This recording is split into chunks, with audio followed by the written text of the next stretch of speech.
존경하는 국민 여러분, 저는 그동안 완전국민경선제 도입의 발전과 필요성을 끊임없이 주장해 왔습니다. 완전국민경선제는 국민의 눈높이에 부합하는 시대의 흐름이자 정치개혁의 핵심이며 정권 재창출의 필수 요건임을 강조했습니다. 그리고 이러한 요구가 받아들여지지 않을 경우 당내 경선에 불참하겠다고 말했습니다. 이 약속을 지키기 위해 저는 오늘 무겁고 비통한 심정으로 새누리당 대통령 후보 경선에 참여하지 않겠다는 말씀을 드립니다. 저는 지난 5월 10일 가난한 대통령이 되어 행복한 국민을 만들겠다는 신념으로 18대 대선 출마를 선언했습니다. 부패와 비리, 분열과 갈등을 올려놓은 구시대를 청산하고 국가의 틀을 새롭게 하기 위한 국가 대혁신 5대 방안을 제시하였습니다. 5년 단위 절대 권력에서 오는 폐해를 구조적으로 극복하기 위해 대통령과 총리가 행정 권력을 적절히 분점하는 분권형 4년 중임 대통령제로의 개헌을 취임 6개월 안에 추진하고 2016년에 총선과 대선을 동시에 실시하기 위해 임기 5년 가운데 3년만 대통령직을 수행하고 물러나겠다고 했습니다. 고위공직자 비리수사처를 신설하여 망국적인 권력형 부정부패를 척결하고 전국을 100만 명 단위의 50개 자치시로 개편한 후 국회의원 수를 200명으로 줄이는 정치 행정개혁을 단행하고자 했습니다.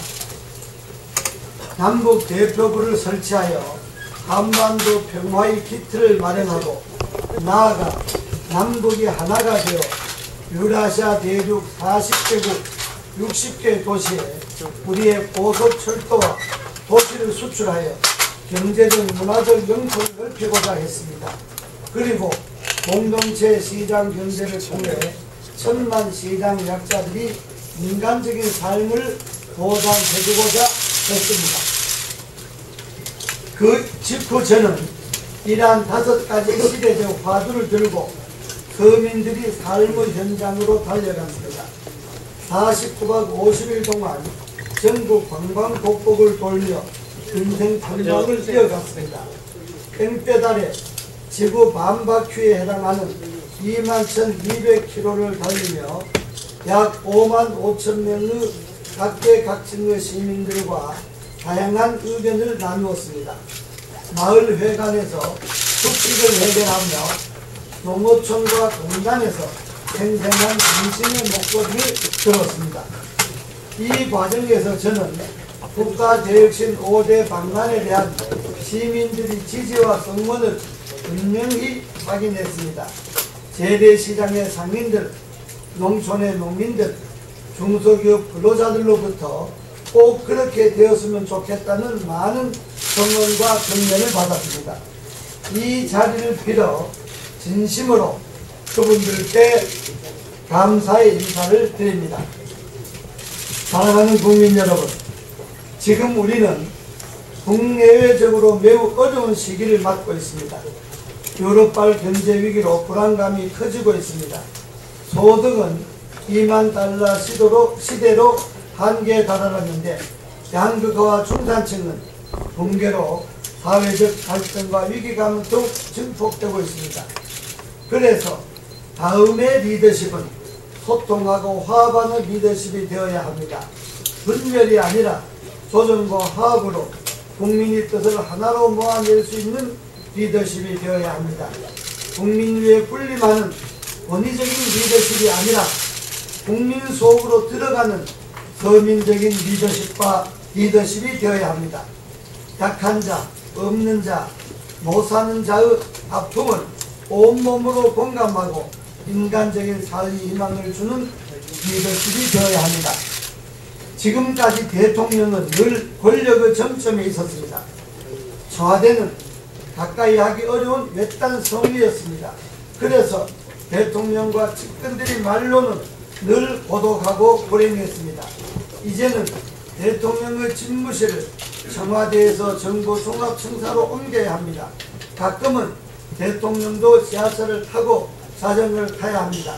이것이 군림하는 권력의 역사에 마침표를 찍고 새로운 시대를 여는 인간적인 리더십입니다.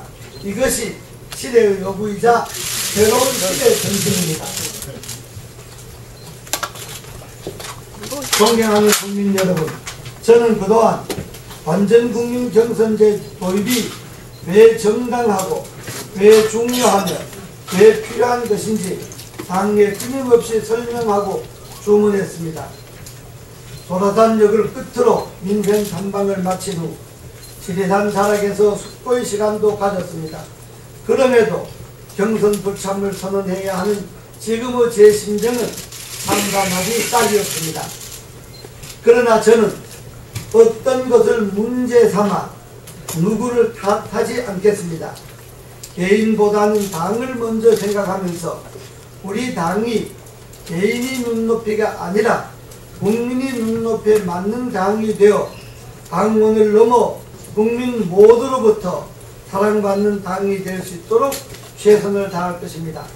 당은 현재 모습이 과연 국민들로부터 신뢰를 받을 수 있고 차기 정권을 감당할 지지를 받을 수 있는지 겸허히 반성해야 합니다.